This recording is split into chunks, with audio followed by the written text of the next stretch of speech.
Guys,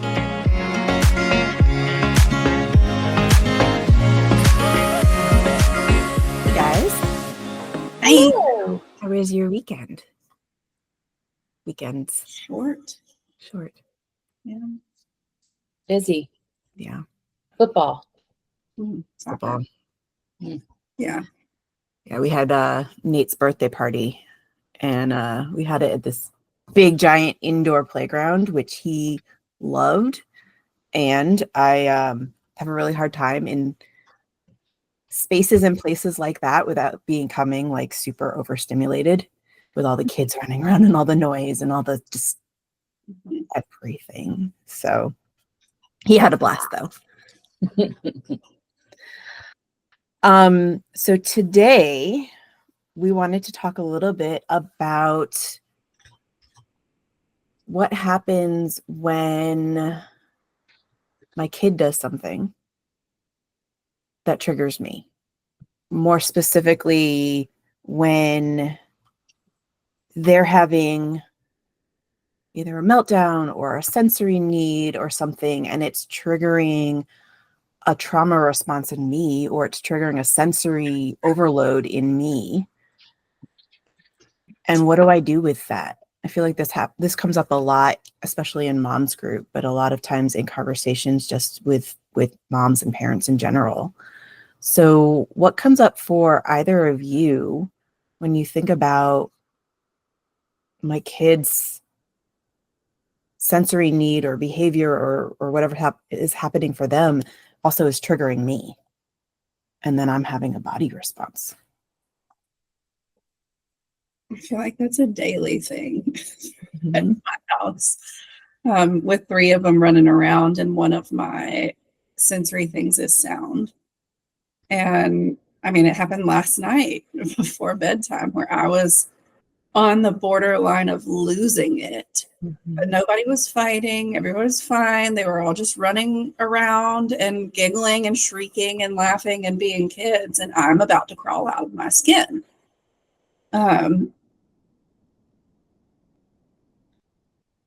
And sometimes I catch it and sometimes I don't. Last night I didn't, and my husband called me on it. Sometimes I respond okay to that and sometimes I don't. But yeah, it's really hard. Really hard.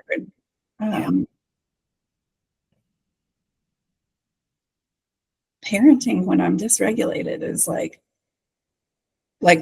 top 3 hardest things. Yeah, I definitely notice when I'm regulated, I've done all of the things that I need to do to take care of me. I can handle the meltdowns. I can handle the clingy. I can handle, and my body, I feel very calm. I feel like it's not affecting me. I feel disconnected from what's happening with him.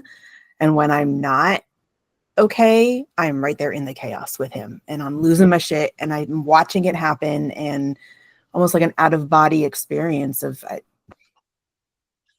there's a lot of repair that then needs to happen after the fact because we've both just lost it, and I need to leave to take care of me, but I can't leave because he needs the hug. And yeah, it's probably one of the hardest things as a parent recently for me too.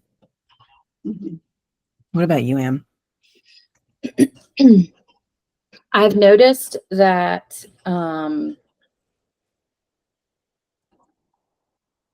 because I do work from home and I joke about never leaving my house, what triggers me more is my children needing to be in their feelings.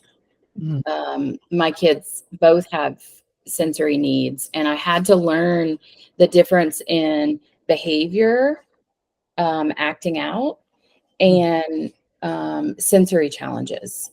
And I had to learn the difference in how that relates to my own story and what is in the clinical world, I refer to as complex PTSD, and kind of the loud sounds, the unpredictability. My kids are very unpredictable. The unpredictability and my own basic needs not being met really creates a fertile opportunity for a lot of chaos. Mm-hmm. And it's not because my kids are bad or wrong. And sometimes it's hard for me in those moments to figure out, wait, is this behavioral issue or is this a sensory issue? Is this a typical 8-year-old thing or is this something more? There's so many options. And what I know is sometimes I can't see the forest for the trees if I'm in a reactive state. And what I really love about our free support group for moms, for our clients, is it's this open platform to be able to talk about all those things that I still have a strong relationship with, even in my recovery, and being able to really normalize not the excuse or justification, but just the reality of life, being in recovery and the opportunity it gives me to do repair work. Because I know for me, that's a part of my backstory is there wasn't a lot of apologies for many things from adults in my world. And shit, I feel like 3 or 4 times a week I'm apologizing to my kids. At least. At least. Yeah, just so that there is an understanding of, no, mommy made a mistake. That's not what we want to do. And yeah, I just recognize a lot that the more I take care of me, the more I have the capacity to do that. And so for me, sometimes that's a constant struggle of balance. Mm-hmm. Mm-hmm.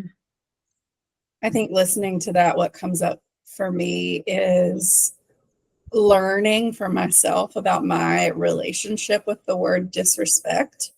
Because a lot of times growing up in my household, my sensory needs for myself, my overstimulation, my overwhelm, my big feelings were responded to as being disrespectful to the adults around me. And that's one of the things that I've had to learn to clue into for myself, because that's the pattern that I learned, right? Is when there's a child that's responding with these feelings and not conforming to what I'm telling them to do, they're being disrespectful. And that's a flag for me to help catch myself. If I'm feeling disrespected, I need to check in with me, because more than likely it's a me thing and not a them thing. Because my child having feelings is not my child doing something to me. And so it's an opportunity for me to notice and reparent myself in that moment before I interact with my kid, so that I can be available to them and do something differently. Yeah. What comes up for me hearing you say that, Stace, and kind of something that you had said, thinking back to, I don't have specific memories of how my mom responded to me having either a sensory reaction to something or a big feeling about something. I remember like little sensory things like tags or things on the seam on my sock or something. Those were, I don't want to say made fun of, but they were things that like I would get teased about. And I know my mom had PTSD, probably had CPTSD, was codependent, had a lot of anxiety that was untreated for a very long time. And so I can imagine how she responded, and I don't have memories of it. And I do remember as a kid, either my feelings or my experiences, I minimized because they were going to hurt somebody, or I thought they were going to hurt somebody, or bother somebody, annoy somebody, or they were really big because nobody was hearing me. And there was not a lot of in between. And I realize now, kind of fast forward to when my kid has a meltdown or is upset about something, and I haven't been taking care of myself, and I don't have the opportunity in the moment to walk away and breathe and do what I need to do, I have a hard time holding space for his feelings because what's happening in me becomes so big. And in that moment, I revert back to 3 or 4. And now I have all of this in me, and I like nobody's hearing it, nobody's seeing it. And so it feels like it needs to get really big. And then so I have a really hard time managing my big little girl and my 4-year-old, who's also appropriately, because he's 4, having an experience. To then even go to like where you went, Am, of is this sensory or is this behavioral or is this because I said no or is this like I can't even get there yet. And what's been helpful for me, and I actually did this at the party on Saturday, and I've talked about doing this at Target a lot, but is like getting on the floor and breathing.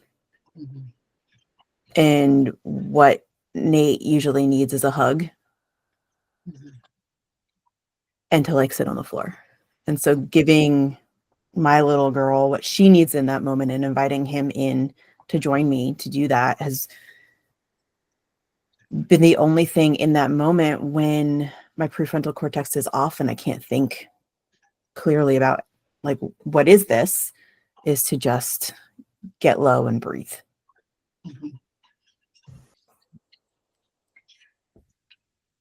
I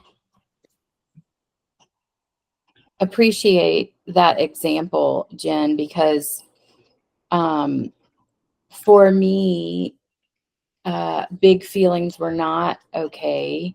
Anything loud was not okay when we were kids. And I have 3 sisters, 4 girls. We make a lot of noise. And it was so unrealistic that looking back now, I can tell my parents were really struggling with sensory issues. It was about control, but it was about control they were trying to create for their own emotional safety.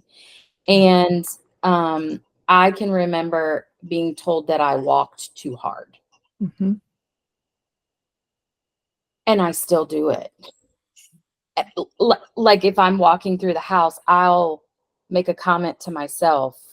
Pretty sure it's critical parent, but to be able to recognize for me, what that was me trying to feel safe and grounded in my body. And I still do it as a 43-year-old woman.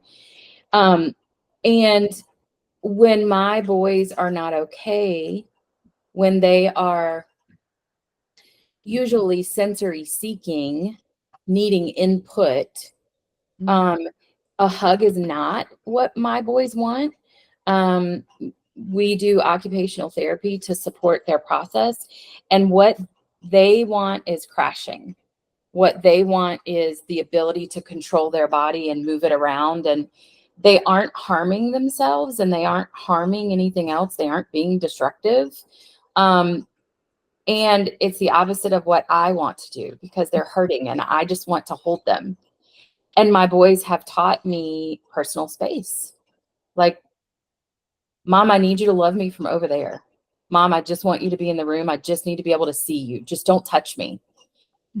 And I got to admit that when I'm in a sensory trigger, that's exactly it. Don't hug me too hard. Can you please just not touch me? Like, I just need to be alone for a few minutes. Like, I'll go through this list of Maslow's hierarchy at the very bottom to try to find what I need in my body. And it is that. It's like, can you just stay over there and just not touch me? Even from my dogs. And I'm curious too, Stace, if you would be willing to share your perception of the difference in a challenge in a sensory situation versus a challenge in a behavioral situation. Could you develop that discrepancy? I can try. Because sometimes it's hard to tell and sometimes it's both.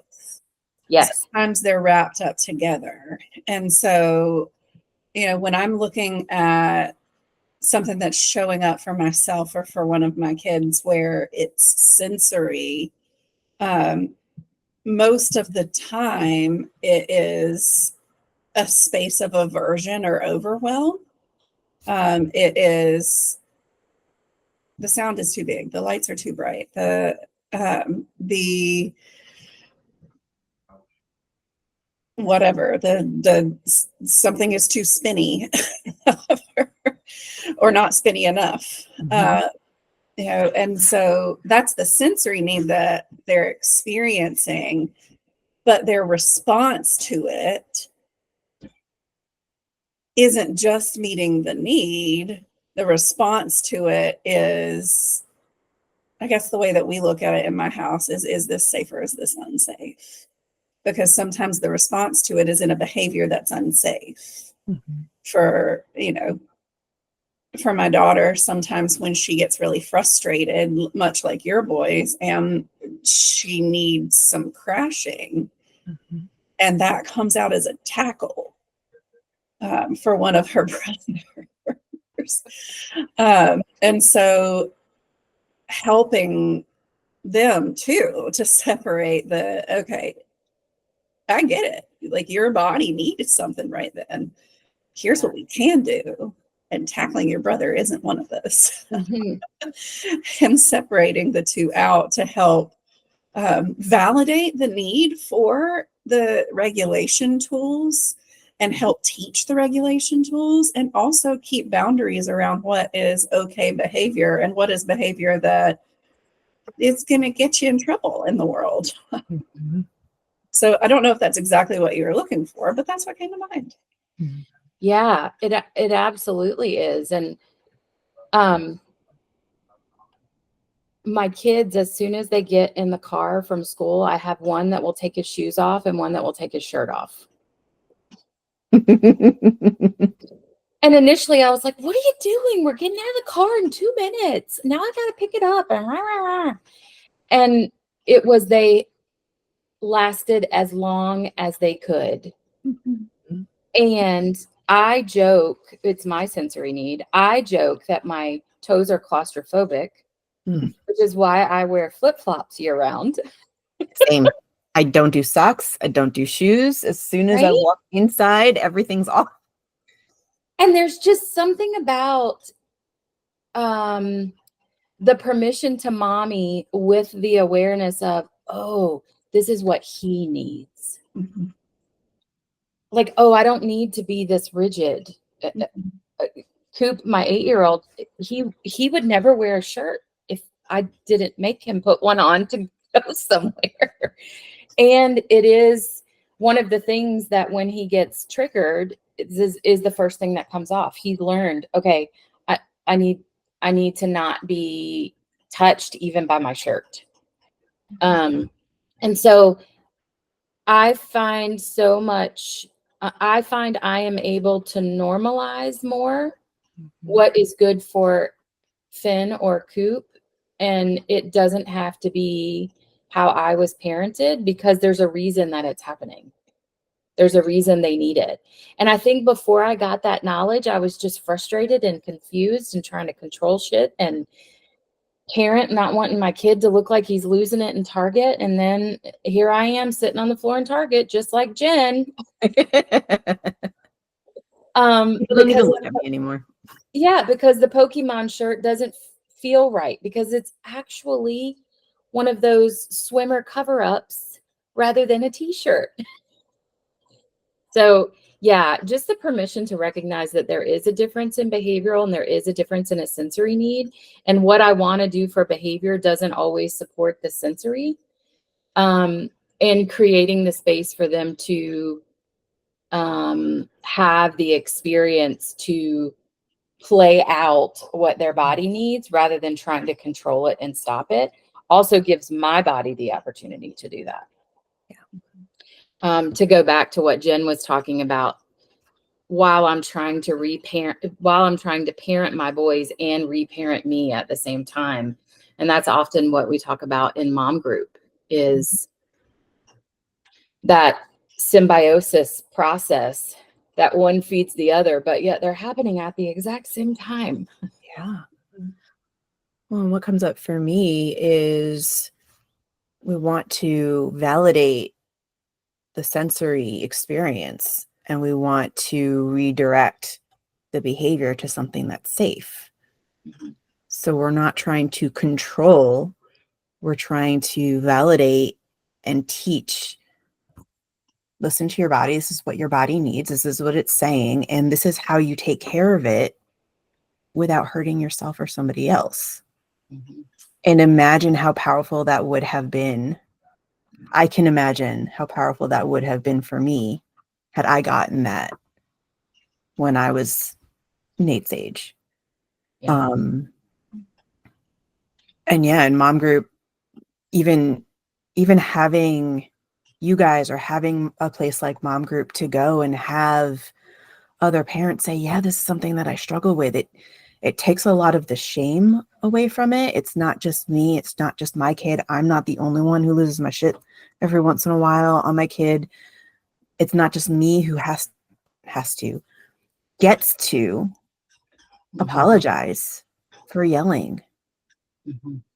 who gets to apologize for saying, you know what, I know that was scary for you and I didn't intend that. And let's breathe. Let's like jump on your crash pad. Let's punch a pillow. I want to punch a pillow too. Let's both scream.